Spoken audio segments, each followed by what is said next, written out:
Hello students, this is Vipasha Garg. Our lecture है history of modern Indian art code 401। हमारा artist चल रहा था रविन्द्रनाथ ठाकुर। इसमें आपका जन्म, परिचय एवं शिक्षा ये टॉपिक चल रहा था। यहाँ तक हो गया था। उनके भाई हेमेंद्र नाथ 11 वर्ष की उम्र में उनके उपनयन यानी आने वाला आजीवन संस्कार के बाद टैगोर और उनके पिता कई महीनों के लिए भारत का दौरा करने के लिए फरवरी 1873 में कलकत्ता छोड़कर अपने पिता के शांति निकेतन संपत्ति और अमृतसर से डेलहौसी में के हिमालयी पर्वतीय स्थल तक निकल गए थे। मतलब जो उनकी 11 वर्ष की उम्र थी उसमें वो टैगोर और उनके पिता कई महीनों के लिए वो भारत का दौरा करने के लिए गए थे कलकत्ता छोड़कर, और शांति निकेतन अपनी संपत्ति छोड़ दी थी उन्होंने। वो पर्वतीय स्थल पर चले गए थे। वहाँ टैगोर ने जीवनी, इतिहास, खगोल विज्ञान, आधुनिक विज्ञान और संस्कृत का अध्ययन किया था। ठीक है, वहाँ उन्होंने अपनी जीवनी का, इतिहास का, खगोल विज्ञान, आधुनिक विज्ञान और संस्कृत का अध्ययन भी किया था। और कालिदास की शास्त्रीय कविताओं के बारे में भी पढ़ाई की थी। जो कालिदास थे उनकी शास्त्रीय कविताओं के बारे में भी उन्होंने पढ़ाई की थी। 1873 में अमृतसर में अपने 1 महीने के प्रवास के दौरान वह सुप्रभात, गुरबानी और नानक बनी से बहुत प्रभावित हुए थे, जिन्हें स्वर्ण ये यहीं तक है आपका। ठीक, प्रभावित हुए थे। नेक्स्ट है आपका रचना धर्मिता। बचपन से ही उनकी कविता, छंद और भाषा में अद्भुत प्रतिभा का आभास लोगों को मिलने में लगा था।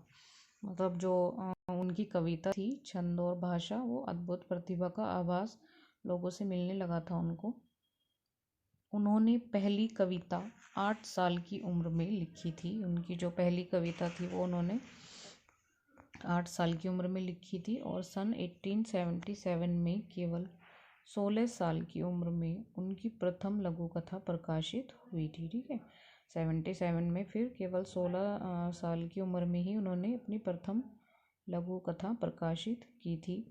भारतीय सांस्कृतिक चेतना में नई जान फूंकने वाले युग दृष्टा टैगोर के सृजन संसार में गीतांजलि, पूर्वी प्रवाहिनी, शिशु भोलानाथ, महुआ, वनवाणी, परिशेष, पुनर्विथिका, शेषलेखा, चोखरी बाली, कर्णिका, नैवेद्य, मायरा खेला और क्षणिका आदि शामिल हैं।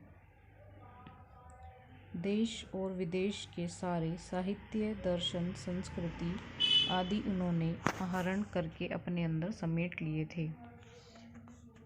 पिता के ब्रह्म समाजी के होने के कारण वे भी ब्रह्म समाजी थे। मतलब उनके पिता ब्रह्म समाजी थे तो इसलिए वो भी ब्रह्म समाजी थे। पर अपनी रचनाओं व कर्म के द्वारा उन्होंने सनातन धर्म को भी आगे बढ़ाया। मतलब जो उनकी रचना और कर्म थी उसके द्वारा उन्होंने सनातन धर्म को भी आगे बढ़ाया। मनुष्य और ईश्वर के बीच जो चिरस्थायी संपर्क है उनकी रचनाओं के अंदर वह अलग अलग रूपों में उभर आता है। मतलब मनुष्य और ईश्वर के बीच जो चिरस्थायी संपर्क है तो उनकी रचनाओं के अंदर वो अलग अलग रूपों में उभर आता है। साहित्य की शायद ही ऐसी कोई शाखा हो जिनमें उनकी रचना न हो। कविता, गान, कथा, उपन्यास, नाटक, प्रबंध, शिल्पकला सभी विधाओं में उन्होंने रचना की। उनकी प्रकाशित कृतियों में गीतांजलि, गीतिमाल्य, कथाओ कहानी, शिशु भोलानाथ, कर्णिका, क्षणिका, खेया आदि प्रमुख हैं। जो उनकी प्रकाशित कृतियाँ थी उनमें गीतांजलि, गीतिमाल्य है, कथा कहानी है, शिशु है, भोलानाथ है, कर्णिका है, क्षणिका है, खेया है, वो सब आदि प्रमुख हैं। उन्होंने कुछ पुस्तकों का अंग्रेजी में अनुवाद भी किया। कुछ पुस्तक उन्होंने अंग्रेजी में अनुवाद भी किया था। अंग्रेजी अनुवाद के बाद उनकी प्रतिभा पूरे विश्व में फैली। जब उन्होंने अंग्रेजी अनुवाद किया उसके बाद उनकी प्रतिभा पूरे विश्व में फैली थी। नेक्स्ट है आपका कलाकार्य हेडिंग।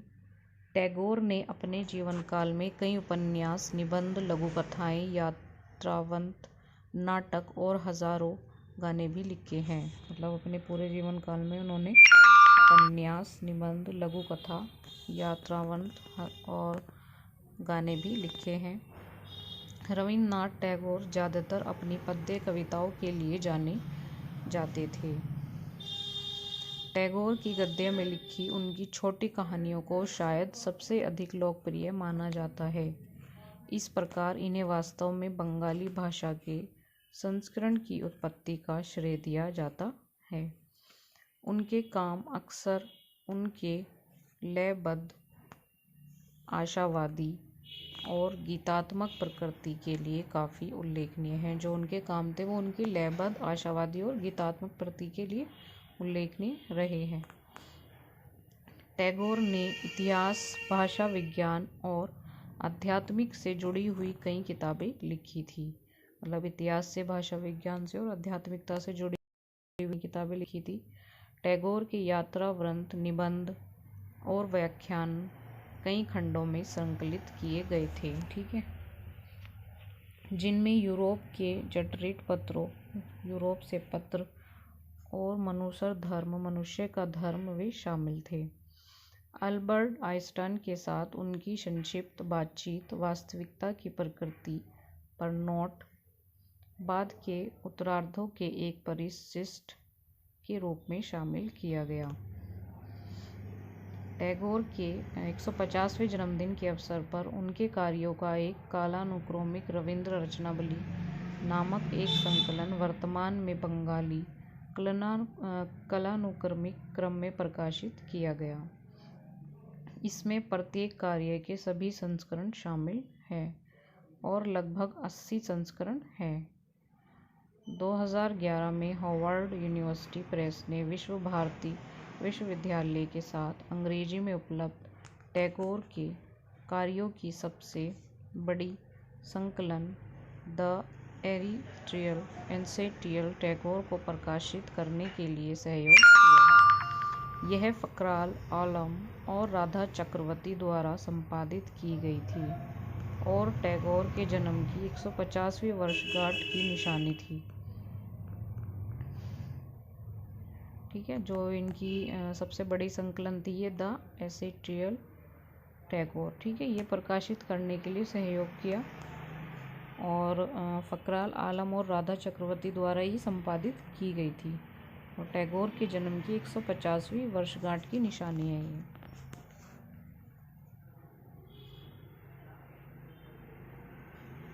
संगीत।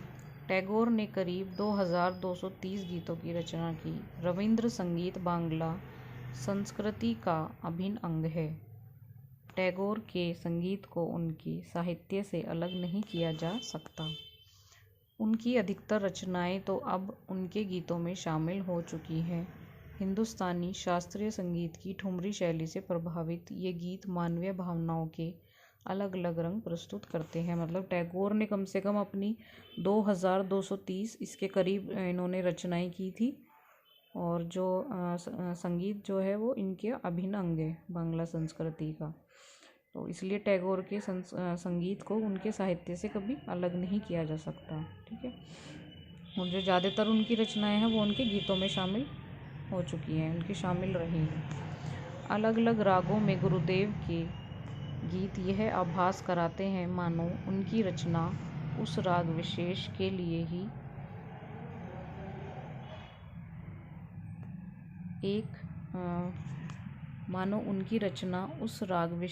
लिए ही की गई थी। प्रकृति के प्रति गहरा लगाव रखने वाला यह प्रकृति प्रेम एकमात्र व्यक्ति है जिसने 2 देशों के लिए राष्ट्रगान किया। यानी ये प्रकृति के प्रति ये बहुत गहरा लगाव रखते थे और ये एक ऐसे प्रकृति प्रेमी थे जिसने 2 देशों के लिए राष्ट्रगान लिखा था। ठीक है, ये नेक्स्ट हेडिंग आगे की पीपीटी उसमें वीडियो में कंटिन्यू करेंगे। आज की वीडियो में इतना ही है।